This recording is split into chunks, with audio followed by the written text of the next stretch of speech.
ഒന്നാമത്തെ ചോദ്യം നോക്കാം. മനുഷ്യനിൽ രോഗമുണ്ടാക്കുന്ന സൂക്ഷ്മജീവികളായ ഫംഗസുകളിൽ ഉൾപ്പെടാത്തത് ഏത്? ഉത്തരം വരുന്നത് ഓപ്ഷൻ ഡി ആണ്, അമീബ. അപ്പോ ഈ മൂന്നെണ്ണം കാൻഡിഡ, ക്രിപ്റ്റോകോക്കസ്, ഹിസ്റ്റോപ്ലാസ്മ എന്നിവ മനുഷ്യനിൽ രോഗമുണ്ടാക്കുന്ന ഫംഗസുകളാണ്. ഇത് പാഠപുസ്തകത്തിൽ പറഞ്ഞിരിക്കുന്നവയാണ്. കാൻഡിഡ, ക്രിപ്റ്റോകോക്കസ്, ഹിസ്റ്റോപ്ലാസ്മ ഇവ മനുഷ്യനിൽ രോഗമുണ്ടാക്കുന്ന ഫംഗസുകൾ. ജനന സമയത്ത് നൽകുന്ന വാക്സിനുകളിൽ ഉൾപ്പെടാത്തത് ഏത്? ഉത്തരം വരുന്നത് ഓപ്ഷൻ ഡി ആണ്, DPT. അപ്പോൾ BCG, OPVC, ഹെപ്പറ്റൈറ്റിസ് ബി എന്നിവ ജനന സമയത്ത് കുട്ടികൾക്ക് നൽകുന്ന വാക്സിനുകളാണ്. OPVC എന്നാൽ ഓറൽ പോളിയോ വാക്സിനാണ്. പിന്നെ ഹെപ്പറ്റൈറ്റിസ് ബി നമുക്കറിയാം. BCG ക്ഷയത്തിന് നൽകുന്ന വാക്സിനാണ്. മനുഷ്യന്റെ തലച്ചോറിൽ ഏകദേശം എത്ര ശതമാനം ജലമാണ് അടങ്ങിയിരിക്കുന്നത്? പാഠപുസ്തകത്തിൽ നമ്മുടെ ശരീരത്തിലെ അവയവങ്ങളിലെ എത്ര ശതമാനം ജലം അടങ്ങിയിരിക്കുന്നുവെന്ന് പറഞ്ഞിട്ടുണ്ട്. അപ്പോൾ ആ ഒരു ചിത്രീകരണം നോക്കിയപ്പോൾ നല്ലതായിരിക്കും. അതിൽ നിന്നുള്ള ചോദ്യമാണ്. ഇതിൽ ചോദിച്ചിരിക്കുന്നത് പ്രകാരം മനുഷ്യന്റെ തലച്ചോറിൽ അടങ്ങിയിരിക്കുന്ന ജലത്തിന്റെ അളവ് എന്ന് പറയുന്നത് 73%. ഇനി രക്തത്തിലെ ജലത്തിന്റെ അളവാണ് ചോദിച്ചിരിക്കുന്നത്. ഇത് പറയുന്നത് ഓപ്ഷൻ സി ആണ്, 94% ആണ് രക്തത്തിലെ ജലത്തിന്റെ അളവ്. അപ്പൊ നമുക്ക് ആ ചിത്രീകരണം ഒന്ന് നോക്കാം. ഇതാണ് തലച്ചോറ് നമ്മൾ പറഞ്ഞു കഴിഞ്ഞാൽ 73, രക്തം 94, വൃക്കകളിൽ 79% ജലമാണ്. ഇനി പേശികളിലാണെങ്കിൽ 75%. ഹൃദയത്തിലും പേശികളിലും തുല്യമാണ്, 75% ജലമാണ്. ഇനി ശ്വാസകോശങ്ങളിലാണെങ്കിൽ 83%.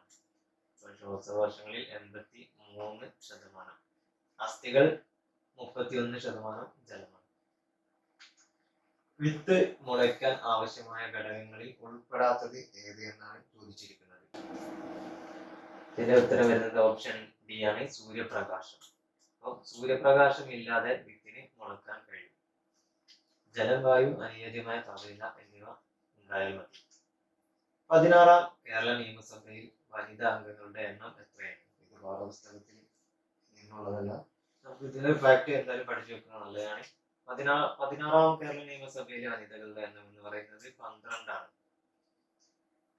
ഡിസംബർ മാസത്തിൽ സന്ധ്യാസമയത്ത് കിഴക്കൻ ചക്രവാളത്തിൽ കാണാവുന്ന നക്ഷത്രഗണം ഏതാണ്? ഉത്തരം വരുന്നത് ഓപ്ഷൻ സി ആണ്, വേട്ടക്കാരൻ. അപ്പൊ വേട്ടക്കാരൻ കാണപ്പെടുന്നത് ഡിസംബർ മാസത്തിലാണ്. അത് കിഴക്കൻ ചക്രവാളത്തിലാണ്. വേട്ടക്കാരൻ നക്ഷത്രഗണത്തിന് ആ പേര് നൽകിയവർ ആരാണ്? ഉത്തരം വരുന്നത് ഓപ്ഷൻ ബി ആണ്, ഗ്രീക്കുകാർ. ഇൻസാറ്റ് ഉപഗ്രഹങ്ങളുടെ പ്രധാന ഉപയോഗം എന്താണ്? ഓപ്ഷൻ ബി ആണ്, വാർത്താ വിനിമയം. കാർട്ടോസാറ്റ് ഉപഗ്രഹത്തിന്റെ പ്രധാന ഉപയോഗം എന്താണ്?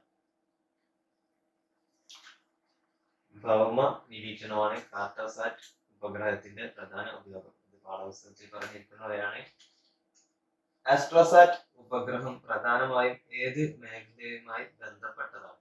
ആസ്ട്രോസാറ്റ് എന്ന് പറയുന്നത് ജ്യോതിശാസ്ത്ര പഠനവുമായി ബന്ധപ്പെട്ടിരിക്കുന്ന ഉപഗ്രഹമാണ്. ഇന്ത്യ അയച്ചിരിക്കുന്ന ഉപഗ്രഹങ്ങളാണ് ഇവയൊക്കെ. GSAT-7 പ്രധാനമായും ഏത് ആവശ്യത്തിനാണ് ഉപയോഗിക്കുന്നത്? ഉത്തരം വരുന്നത് പ്രതിരോധമാണ്. ഓപ്ഷൻ ബി ആണ്, GSAT-7 പ്രതിരോധം. തുമ്പ റോക്കറ്റ് വിക്ഷേപണ കേന്ദ്രം സ്ഥാപിതമായത് ഏത് തീയതിയിലാണ്? അപ്പോൾ തുമ്പ റോക്കറ്റ് വിക്ഷേപണ കേന്ദ്രത്തെ കുറിച്ച് നമ്മുടെ പാഠപുസ്തകത്തിൽ പ്രതിപാദിക്കുന്നുണ്ട്. ഉത്തരം വരുന്നത് ഓപ്ഷൻ ബി ആണ്, 1963 November 21. Satish Dhawan space centre സ്ഥിതി ചെയ്യുന്നത് എവിടെയാണ്? ഉത്തരം ഓപ്ഷൻ ബി ആണ്, ശ്രീഹരിക്കോട്ട, ആന്ധ്രാപ്രദേശ്. ഇന്ത്യൻ ബഹിരാകാശ പദ്ധതിയുടെ പിതാവ് എന്നറിയപ്പെടുന്നത് ആരാണ്? ഉത്തരം ഓപ്ഷൻ സി ആണ്, വിക്രം സാരാഭായ്. ചന്ദ്രയാൻ 1 വിക്ഷേപിച്ചത് ഏത് തീയതിയിലാണ്? ചന്ദ്രയാൻ 1 2008 ഒക്ടോബർ 22-നാണ്. ചന്ദ്രന്റെ ദക്ഷിണ ധ്രുവത്തിൽ വിജയകരമായി ഇറങ്ങിയ ഇന്ത്യയുടെ ആദ്യ ദൗത്യം ഏതാണ്? ഓപ്ഷൻ സി ആണ്, ചന്ദ്രയാൻ 3. ചന്ദ്രയാൻ 3 വിക്ഷേപിച്ചത് ഏത് തീയതിയിലാണ്? 2023 ജൂലൈ 22-നാണ് ചന്ദ്രയാൻ 3 വിക്ഷേപിച്ചത്. 2023 ജൂലൈ 14. അടുത്ത ചോദ്യം, ചന്ദ്രയാൻ 2 വിക്ഷേപിച്ചത് ഏത് തീയതിയിലാണ്? ചന്ദ്രയാൻ 2 വിക്ഷേപിച്ചത് 2019 ജൂലൈ 22.